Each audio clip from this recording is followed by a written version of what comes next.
ሰላም ጤና ይስጥልን የጣና ቲቪ ተከታታይ ቤተሰቦቻችን፣ እነሆ የሰዓቱን የጣቢያችን ዜና መረጃና ዜና ትንታኔዎችን ይዘንላችሁ ቀርበናል። አክብሮታዊ ግብዣችንን እያስቀደምን በቅድሚያም አበይቶችን አቀርብላችኋለን። የፋኖ ኃይሎች ከአገዛዙ ጦር ጋር በተለያዩ አካባቢዎች ከባድ ውጊያዎችን ሲያደርጉ ውለዋል። በጎጃም በከባድ መሳሪያዎች የታጀቡ ውጊያዎች ሲካሄዱ፣ በጎንደርና ወሎ ቤት አማራ ከደፈጣ እስከ መደበኛ ውጊያዎች ቀጥለዋል። በሸዋ በፋኖ ኃይሎች ስኬታማ የተባለ ልዩ ኦፕሬሽን ተፈጽሟል። ዝርዝር የግንባር መረጃዎቹ ቀጥታ ከግንባር ይቀርባሉ። የብልጽግናው አገዛዝ በረሃብ ለተጠቁት ሰዎች የሚደረጉ የድጋፍ ማሰባሰብ ዘመቻዎች ህገወጥ ናቸው ሲል ፈርጇል። ህወሓትንም ሰብአዊ እርዳታ በመስረቅ ወንጅሏል። ጄኔራሉ በበኩላቸው ከዚህ በኋላ ጨዋታው አብቅቷል ሲሉ ጦርነት የሚያዋልድ ንግግር አድርገዋል። በዝርዝር ተመልክተነዋል። ጦርነትን የሙሉ ጊዜ ተግባሩ ያደረገው የብልጽግናው አገዛዝ በፈንጅ ማምከን ጉዳዮች ዙሪያ በዓለም አቀፍ ደረጃ ወደ ኋላ የቀረ ተብሏል። አገዛዙ ላቀረበው የፈንጅ ማምከኛ ጊዜ ራዘመልኝ ጥያቄ አስገዳጅ ሪፖርት እንዲያቀርብም ተጠይቋል። ብልጽግናና ፈንጅን በዓለም አቀፍ መድረክ ምን አገናኛቸው ለምትሉን ዜናችን ምላሽ አለው። የብልጽግናው አገዛዝ የአየር ኃይል መስረታውን ሳከብር በተባበሩት አረብ ኤምሬቶችና በሩሲያ የጦር ጀቶች ታጅቤ ነው ሲል አስታውቋል። በድንበር ተሻጋሪ ጦርነት ዋዜማ ላይ ሆኖ የ90ኛ ዓመት የአየር ኃይል የምስረታ በዓልን የሚያከብረው አገዛዙ በጥር ወር አጋማሽ የሚያከብረው በዓል ላይ ለሀገር ውስጥ ተፋላሚ ኃይሎችና ለጎረቤት ኤርትራ የስነ ልቦና ጦርነት የሚሆን የአየር ላይ ትርኢቶችን ለማሳየት ሰፊ ዝግጅቶች እንደቀጠሉ ስለመሆኑ ለጣና በደረሳት ወታደራዊ መረጃ ላይ ተመላክቷል። ይህም ሌላኛው ወታደራዊ መረጃችን ነው። እነዚህንና ሌሎችን ይዘናል። ወደ ዝርዝር መረጃዎቹ እናመራለን። የፋኖ ኃይሎች ከአገዛዙ ጦር ጋር በተለያዩ አካባቢዎች ከባድ ውጊያዎችን ሲያደርጉ ውለዋል። በጎጃም በከባድ መሳሪያዎች የታጀቡ ውጊያዎች ሲካሄዱ፣ በጎንደርና ወሎ ቤት አማራ ከደፈጣ እስከ መደበኛ ውጊያዎች ቀጥለዋል። በሸዋ በፋኖ ኃይሎች ስኬታማ የተባለ ልዩ ኦፕሬሽን ተፈጽሟል። የብልጽግናው አገዛዝ በጎጃም ቀጠና በዙ 23 ከባድ መሳሪያ የታጀበ ውጊያ መክፈቱን ተከትሎ ከአፋብሃ ቴዎድሮስ እዝ የፋኖ ኃይሎች ጋር ለሰዓታት የዘለቀ ውጊያ መካሄዱ ታውቋል። አፋብሃ በበኩሉ በጎጃም ቀጠና በተካሄደው ውጊያ በመልሶ ማጥቃት ለከበባ የመጣውን የአገዛዙን ጦር መምታቱን ገልጾ በርካታ ኪሳራ ማድረስ መቻሉን አስታውቋል። ውጊያዎቹ በጮቄ ተራሮች፣ በደብረ ኤልያስ፣ በአገው ምድር፣ አንክሻ፣ ዳንጉና፣ ደንበጫ ቀጠናዎች መካሄዳቸውን አስታውቋል። በተለይም በ206ኛ ኮር የፋኖ ኃይሎች መሪነት በተካሄደው በሌሊት በተጀመረው ውጊያ በርካታ ቁጥር ያለው የአገዛዙ ኃይል ጉዳት አስተናግዷል ያለው እዙ ሰብአዊ ኪሳራውን በቁጥር ባይገልጸውም 3 አምቡላንስና 3 ፓትሮል ሞትና ቁስለኛ ተነስቷል ሲል ሰብአዊ ኪሳራውን በጥቅል መረጃ ገልጾታል። በወሎ ቤት አማራ በቀጠለው ውጊያ ደግሞ የልጅ ኢያሱ ኮር አሃዶች በጥምረት አምባሰል ላይ በበርካታ ግንባሮች ባደረጉት ተጋድሎ ታላቅ ድል ማስመዝገባቸውን አፋብሃ ምኒልክ ዕዝ ገልጿል። ልጅ ኢያሱ ኮር በ4 የአምባሰል አካባቢዎች የብልጽግናው ሰራዊት የፋኖን ይዞታዎችን እቆጣጠራለሁ በሚል የማጥቃት እንቅስቃሴ ማድረጉን ተከትሎ በልጅ ኢያሱ ኮር ስር የሚገኙት ክፍለ ጦሮች ከባድ ትንቅንቅና ተጋድሎ አድርገው መመከትና መልሶ ማጥቃት በማድረግ ከባድ ሰብአዊና ቁሳዊ ኪሳራ በማድረግ ወደ መጣበት መልሰውታል ያለው አፋብሃ አገዛዙ የአምባሰል ተራሮችን በመድፍ ሲደበድብ መዋሉን ገልጿል። የአገዛዙ ጦር ከግሸን ወደ ደልባና ጅጎዶ ለመንቀሳቀስና ለመቆጣጠር አስቦ የማጥቃት ውጊያ ቢከፍትም በፋኖ ኃይሎች በኩል በመከላከል ብሎም መልሶ ማጥቃት በማድረግ ወደ መጣበት እንዲመለስ አድርገውታል ሲል የአውደ ውጊያ ውሎውን አስረድቷል። በሌላኛው ግንባር መነሻውን ከውጫሌ ከተማና ከማርዬ ያደረገ የአገዛዙ ጦር በርካታ ኃይሉን ተጠቅሞ ወደ ድብል ለመግባት ቢሞክርም በፋኖ ኃይሎች ድብል በር ላይ እንደተመታ በግንባር መረጃው ላይ ተመላክተዋል። በሌላኛው መረጃም በጎንደር ቀጠናዎች ከደፈጣ እስከ መደበኛ ውጊያ የዘለቀ ትንቅንቅ ሲካሄድ መዋሉ ተሰምተዋል። አፋብሃ በላይ እዝ 1ኛ ኮር ዛሬ ታህሳስ 16 በስቴ ደራ አካባቢዎች ከአገዛዙ ጦር ጋር በማህደረ ማርያም ከተማ አቅራቢያ ውጊያ ማድረጉ የተሰማ ሲሆን የሜጀር ጀነራል ውባንት አባተ ተወርዋሪ ክፍለ ጦር መተሪ ወንዝ በወሰደው የደፈጣ መብረቃዊ ምት አገዛዙ ጦር ላይ ከፍተኛ ኪሳራ ደርሶበታል ብለዋል። እንደ እዙ የግንባር መረጃ ከቀኑ 9 ሰዓት በደፈጣ የጀመረው ውጊያ አድማሱን አስፍቶ ወደ መደበኛ ውጊያ ተቀይሯል። በዚህ ውጊያ በአገዛዙ ተዋጊዎችና ወታደራዊ ተሽከርካሪዎች ላይ ከፍተኛ የሆነ ቁሳዊ፣ አካላዊና ሞራላዊ ኪሳራ እንደደረሰበትም በግንባር መረጃው ላይ ተመላክተዋል። የጣና የግንባር መረጃ ባደረገው ማጣራት ዛሬ ታህሳስ 16 ቀን በጎንደር ቀጠናዎች ውጊያ የተደረገባቸው ቦታዎች ጨባ መንደር፣ ናዳ፣ እማወተት ጊዮርጊስ፣ ዳዋ መድኃኔዓለም፣ ክሬቸር፣ ማህደረ ማርያም፣ መተሬና ሌሎች ቦታዎች እንደሆነ አረጋግጠዋል። አድማጭ ተመልካቾቻችን በመቀጠል ተጨማሪ የአውደ ውጊያ ውሎ መረጃዎችን አርበኛ አበበ ሙላት ቀጥታ ከግንባር እንደሚከተለው ያደርሰናል። እሺ፣ አመሰግናለሁ። በቅድሚያ ይህንን የግንባር አውደ ውሎ እንዲያቀርብ በጣቢያችሁ ስለጋበዛችሁኝ በታላቁ የአማራ ህዝብና የአማራ ፋኖ ህዝባዊ ድርጅት እንዲሁም በመላው አማራ ፋኖ ጀግኖች ሰማዕታት ስም ላቅ ያለ ምስጋናን እያቀረብኩ ወደ ዝርዝር የግንባር አውደ ውሎች አልፋለሁኝ።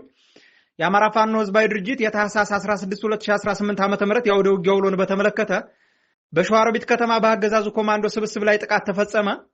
በጎንደር ምሽግ ላይ የነበረ ጠላት ተደምስሷል።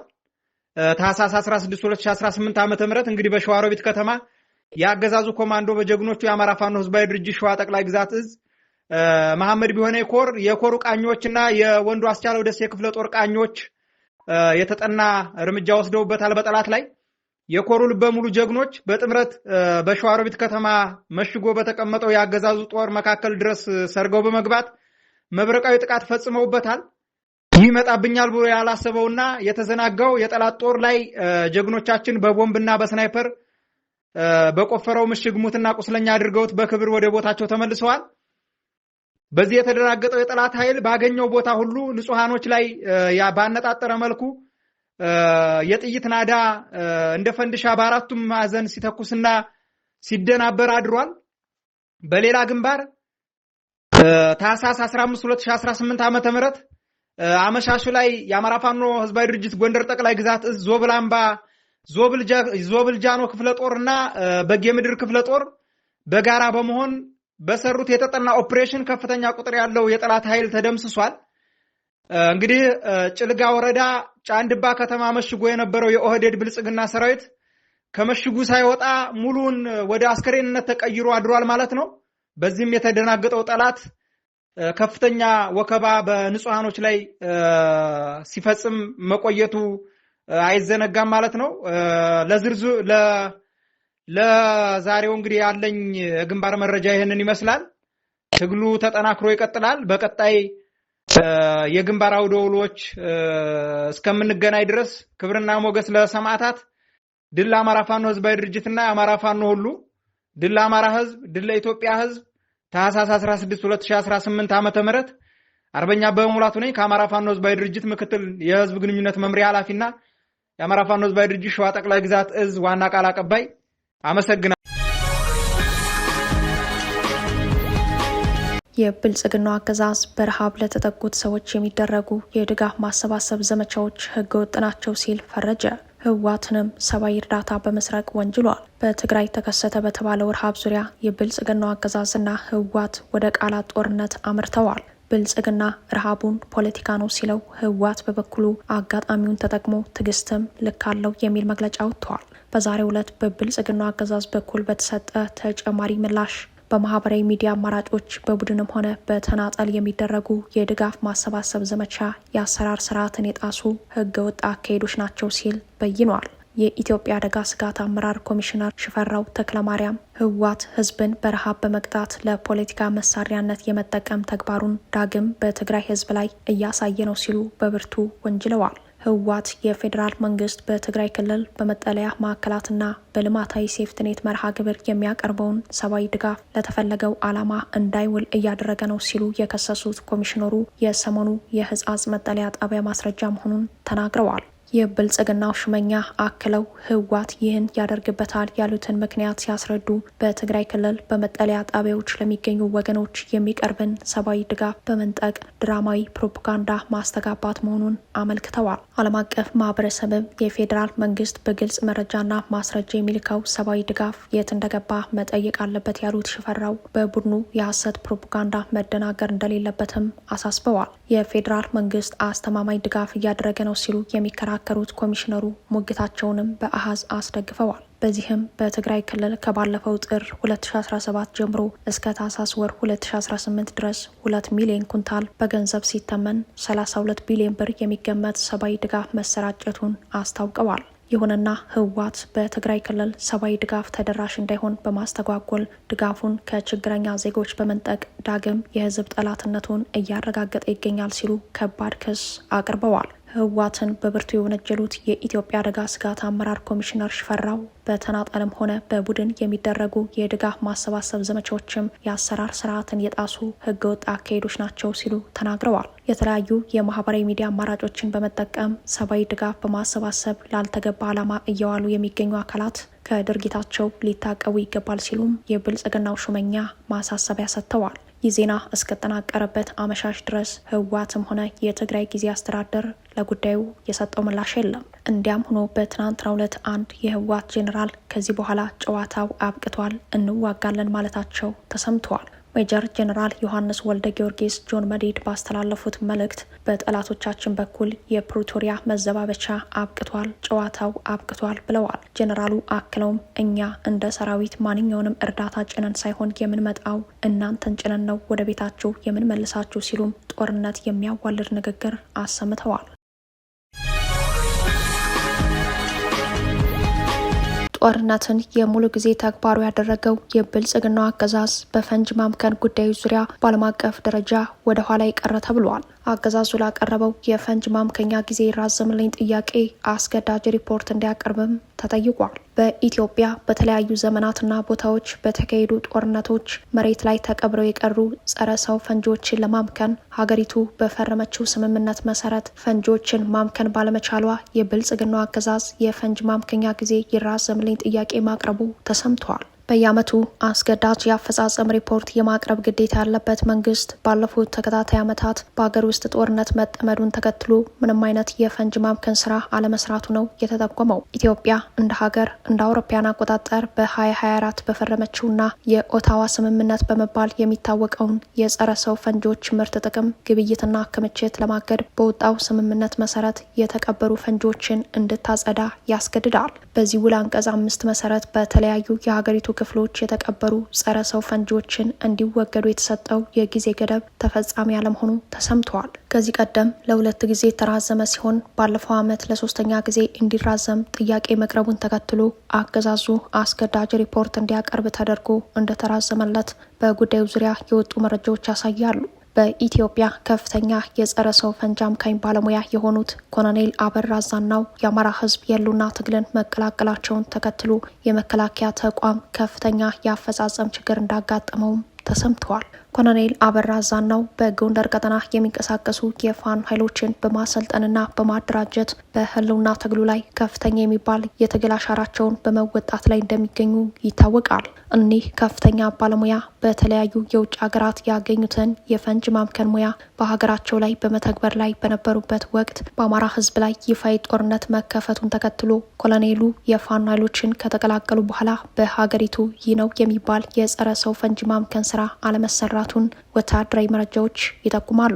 ኮሎኔሉ የጸረ ሰው ፈንጅ ማጽዳት ሂደቶችን በዘላቂነት ለመቆጣጠር፣ ለማስተዳደር፣ የፈንጅ ስጋት ቅነሳ ላይ ለመስራት ጸረ ሰው ፈንጂዎች ያሉባቸውን አካባቢዎች በመለየት እንዲሁም ብሔራዊ የፈንጅ ማጽዳት ስርዓትን ማቋቋም የሚያስችል ተቋማዊ ፕሮጀክት በመቅረጽ ትልቅ አቅም የነበራቸው ቢሆንም ተቋሙ እኒህን ባለሙያ ካጣ በኋላ በዓለም አቀፍ መድረኮች ጭምር ግዴታዎቹን ባለመወጣቱ አገዛዙ ትችቶችን አስተናግዷል። በኢትዮጵያ በርካታ አካባቢዎች በተለያዩ ጊዜያት በተካሄዱ ጦርነቶች ፈንጂዎች ተቀብረው እንደቀሩ መረጃዎች ያሳያሉ። በተለይም በሶማሌ ክልል 119 ሚሊዮን ካሬ ሜትር፣ በአፋር 3.6 ሚሊዮን ካሬ ሜትር፣ በትግራይ 691 ሺህ ካሬ ሜትር፣ በጋምቤላ 838 ሺህ ካሬ ሜትር እና በቤንሻንጉል ጉምዝ 45 ሺህ ካሬ ሜትር በጸረ ሰው ፈንጅ የተሸፈኑ መሆናቸውን በጉዳዩ ላይ የወጣው ወታደራዊ መረጃ ይጠቁማል። ኢትዮጵያ ከምትጎራበታቸው ሀገራት በተለይም ከኤርትራና ሱዳን ጋር የሻከረና በቅራኔ የተሞላ ግንኙነት ያለው የብልጽግናው አገዛዝ በስጋት ቀጠናዎች ላይ የፈንጅ ማምከን ስራዎችን እንዳይሰራ ከማድረጉም በላይ በሀገር ውስጥ ጦርነት መጠመዱና ይህንን ተልዕኮ መወጣት የሚችሉ ብቁ የፈንጅ አምካኝ ባለሙያዎች እርሱን ሊፋለሙ የፋኖ ኃይሎችን የተቀላቀሉ መሆናቸው በፈንጅ ማምከን ጉዳዩ ዙሪያ በዓለም አቀፍ ደረጃ ወደ ኋላ ይቀረ ተብሏል። በሶማሊያና በኤርትራ ድንበሮች የተቀበሩ ፈንጂዎች አሁንም ስጋት ሆነው እንደቀጠሉ ሲሆን በትግራይ፣ ሶማሌ፣ አፋር፣ ጋምቤላና ቤንሻንጉል ጉሙዝ ውስጥ ደግሞ በፈንጅ በታጠሩ አካባቢዎች የሚኖሩ ህጻናት፣ ሴቶችና ወንዶች የችግሩ ሰለባ ሆነው በየጊዜው በፍንዳታ ብዙዎች እንደሚሞቱ ይታወቃል። የብልጽግናው አገዛዝ የአየር ኃይል መስረታውን ሳከብር በተባበሩት አረብ ኤሚሬቶችና በሩሲያ የጦር ጀቶች ታጅቤ ነው ሲል አስታወቀ። አብዛኞቹ የአፍሪካ ሀገራት በቅኝ ግዛት ስር በነበሩበት ዘመን በንጉሰ ነገስት ቀዳማዊ ኃይለሥላሴ ዘመነ መንግስት በ1928 ዓ.ም የተመሰረተው የኢትዮጵያ አየር ኃይል ዘንድሮ 90ኛ ዓመቱን ያስቆጥራል። ይህ አንጋፋ ተቋም የሀገር ሉዓላዊነትን የማስከበር አኩሪ ታሪክ ያለው ቢሆንም ተቋሙ በአሁኑ ሰዓት በሀገር ውስጥ ጦርነት በመሳተፍ አሳፋሪ ታሪክ በማስመዝገብ ላይ ይገኛል። የብልጽግናው አገዛዝ በሚከተለው የጦርነት ፖሊሲ የተነሳ በሀገር ውስጥ ጦርነት የገዛ ዜጎቹ ላይ የድሮን ሚሳይሎችን፣ የጀት ቦምቦችንና ከተዋጊ ሄሊኮፕተሮች ጥይት የሚያዘንበው ይህ ተቋም ዘንድሮ አከብረዋለሁ ያለውን 90ኛ ዓመት የምስረታ በዓል በተባበሩት አረብ ኤሚሬቶችና በሩሲያ የጦር ጀቶች ታጅቦ እንደሆነ እወቁልኝ ብለዋል። የምስረታ በዓሉ ከጥር 15 እስከ ጥር 19 በተለያዩ መርሃ ግብሮች እንደሚያከብር ባስታወቀበት በዛሬው ዕለት በሰጠው መግለጫው ላይ እንደተመላከተው የዩናይትድ አረብ ኤሚሬትስ፣ የሩሲያ፣ የሞሮኮና የቼክ ሪፐብሊክ አየር ኃይሎች በጋራ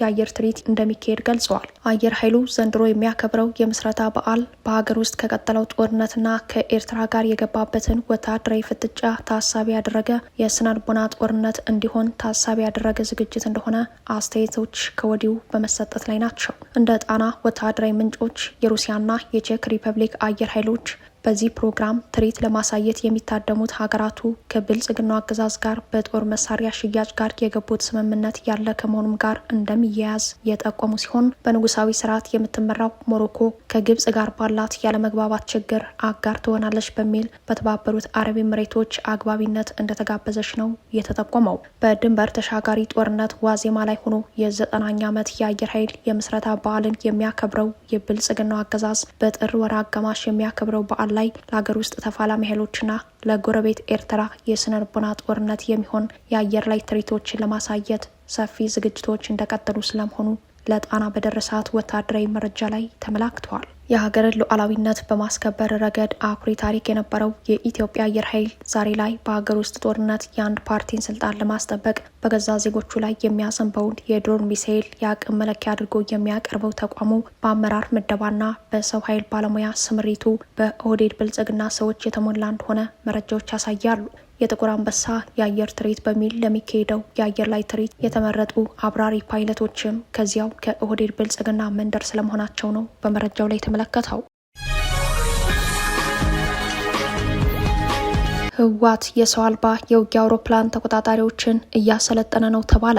ስልጠናውን እየሰጠ የሚገኘው በገዳሪፊና ከሰላ መካከል በሚገኘው ሽወክ ተብሎ በሚጠራው የሱዳን ግዛት ውስጥ መሆኑ ታውቋል። ህወሓት የሰው አልባ የውጊያ አውሮፕላን ተቆጣጣሪዎችን እያሰለጠነ እንደሚገኝ ዞብል ፖስት ወታደራዊ ምንጮቹን ጠቅሶ ዘግቧል። የሰው አልባ ተዋጊ አውሮፕላን ወይንም ድሮን ተቆጣጣሪዎችን እያሰለጠነ የሚገኘው በሱዳን ከሚገኙ ታጣቂዎቹ መካከል ለተመረጡ አባላቱ መሆኑ ታውቋል። የሰው አልባ ተዋጊ አውሮፕላን ተቆጣጣሪዎች ስልጠናው የሚሰጣቸው በገዳሪፊና ከሰላ መካከል በሚገኘው ሽወክ ተብሎ በሚጠራው የሱዳን ግዛት ውስጥ ነው። ከዚሁ ጋር በተያያዘ የሰው አልባ ተዋጊ አውሮፕላን ተቆጣጣሪ ሰልጣኞችን ያቀፈው ቡድን ከአብራሪ ኦፕሬተርነት እስከ የአየር ጥቃት አክሻፊዎችን ያካተተ እንደሆነ ነው በወታደራዊ መረጃው ላይ የተመላከተው።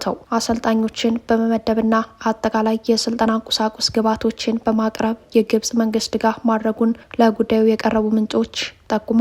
ስልጠና በመውሰድ ላይ የሚገኙት የሰው አልባ አውሮፕላን ተቆጣጣሪዎች በያዝነው ታህሳስ ወር መጨረሻ ስልጠናቸውን ጨርሰው ይመረቃሉም ተብሏል። በሱዳን የሚገኘው የህወሓት ታጣቂ ክንፍ እንደ ሀሸባ፣ ተነድባ፣ ግዴማ፣ ስፋዋ ተብለው ከሚጠሩ የስደተኛ ጣቢያዎች ጭምር ታጣቂዎችን እንደሚመለምል ትኩረታቸውን የሱዳን ጦርነት ላይ ያደረጉ የጥናት ተቋማት የምርምር ውጤቶች በስፋት ያመላክታሉ።